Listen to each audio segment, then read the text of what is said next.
Alors, bienvenue dans Rail Simulator, le nouveau simulateur de train que je viens moi-même de découvrir, ce qui va me donner la possibilité de créer quelques petites vidéos d'apprentissage, mais cette fois-ci en français. À partir de la page d'accueil de Rail Simulator, je peux choisir ici le menu Parcours. Ensuite, je vais commencer par créer déjà une nouvelle voie. Donc, je clique ici sous Nouvelle voie. Et à partir de ce moment-là, je vais choisir un modèle de voie qui est disponible. Alors, pour commencer une première voie, je vous conseille de choisir le mode défaut. Vous faites Créer et vous donnez ici un nom à votre parcours. Je saisis par exemple ce nom, Test Parcours, et je fais Créer. À ce moment-là, nous allons arriver dans l'éditeur de Rail Simulator. La première chose à apprendre donc dans l'éditeur du simulateur de train est le déplacement de la caméra libre. Alors pour cela, cliquez par exemple sur le bouton droit de votre souris et ensuite déplacez la souris sur votre table et vous voyez que vous pouvez voir sur le terrain dans différentes directions. Maintenant, on peut aussi utiliser les flèches du clavier. Avec les flèches du clavier, vous pouvez faire un zoom avant ou un zoom arrière. Et vous pouvez faire aussi un déplacement gauche-droite. Ensuite, vous pouvez accélérer ce déplacement avant-arrière en appuyant simultanément sur la touche majuscule du clavier. Maintenant, pour pouvoir faire un déplacement vers le haut et vers le bas de la caméra, il vous suffit d'appuyer sur la touche CTRL et avec les flèches du clavier, vous voyez que vous pouvez faire un déplacement haut et bas. L'éditeur se compose de 6 menus qui va permettre de faire de la création ou de la modification des parcours. Alors, le menu principal se trouve ici en haut à gauche. On peut fixer ce menu en cliquant ici sur la punaise.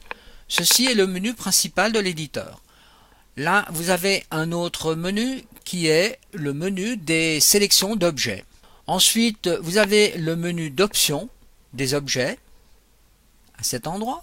Pour ce qui concerne le déplacement de la caméra ou bien quand on va tracer une voie, ceci est représenté ici avec cette boussole et ensuite avec la valeur de la latitude et de la longitude du point.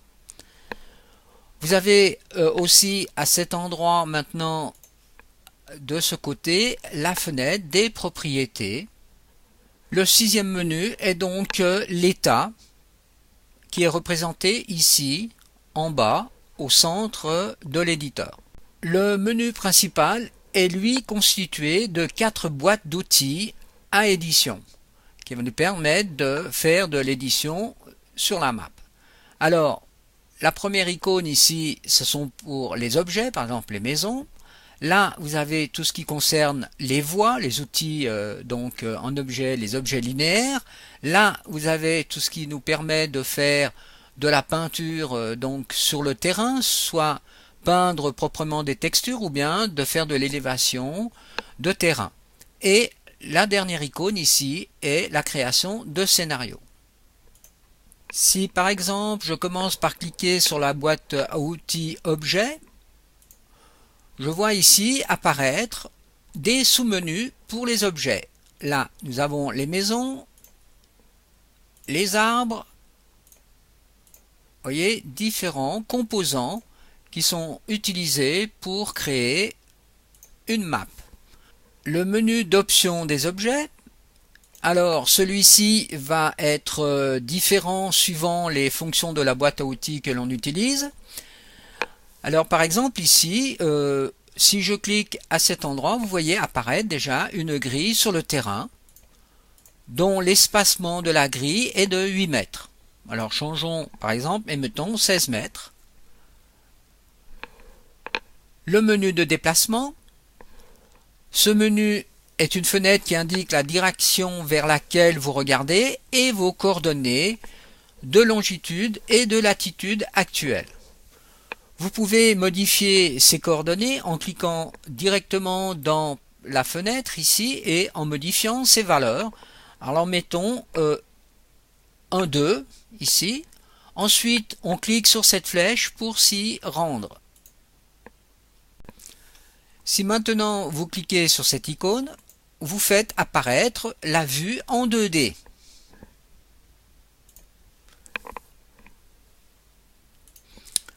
Vous avez aussi dans ce menu un bouton qui est extrêmement intéressant, qui va nous possibiliter de nous déplacer sur des marqueurs de parcours.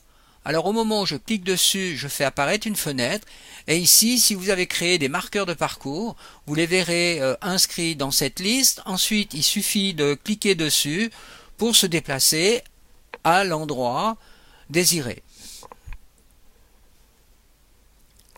Alors, réalisons cette première expérience pour pouvoir voir la fenêtre des propriétés.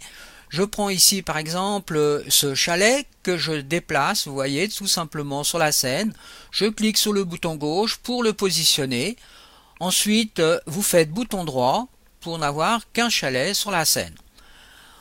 Maintenant, si vous cliquez 2 fois sur ce chalet, vous faites apparaître ici la fenêtre des propriétés du chalet. Donc, la position actuelle de ce chalet. Vous avez donc aussi maintenant la possibilité de changer la position de cette maison. Alors, changeons ici par exemple la valeur et mettons une valeur de 2 en X pour voir la maison qui se déplace en X, donc de la valeur que l'on vient d'afficher. On peut aussi, bien sûr, maintenant, on voit que ici, il vient un système de coordonnées qui nous permet justement, en prenant les axes, de pouvoir déplacer, comme on veut, la maison sur le terrain et aussi bien faire tourner la maison sur son axe de rotation. Vous pouvez aussi élever la position de la maison. Maintenant, pour revenir au sol, on clique 2 fois dessus et on agit ici sur cette coordonnée que l'on met à 0 pour remettre la maison sur le sol. Regardons maintenant les 7 outils traditionnels qui se trouvent dans l'éditeur principal. Nous avons la fonction copier. Alors pour cela, bien sûr, il faut sélectionner l'objet que vous voulez copier. Donc je sélectionne cette maison, je peux faire ici copier, ensuite coller pour avoir une maison à un autre endroit. Vous avez même aussi la possibilité, comme sous Windows, faire CTRL-C pour copier et CTRL-V pour coller. Là, vous avez la possibilité de supprimer l'objet sélectionné. Donc, si je prends cette maison, j'appuie ici sur la corbeille, je supprime l'élément. La même chose que la touche Delete sur le clavier. Là, vous avez un outil qui vous permet de faire une mesure.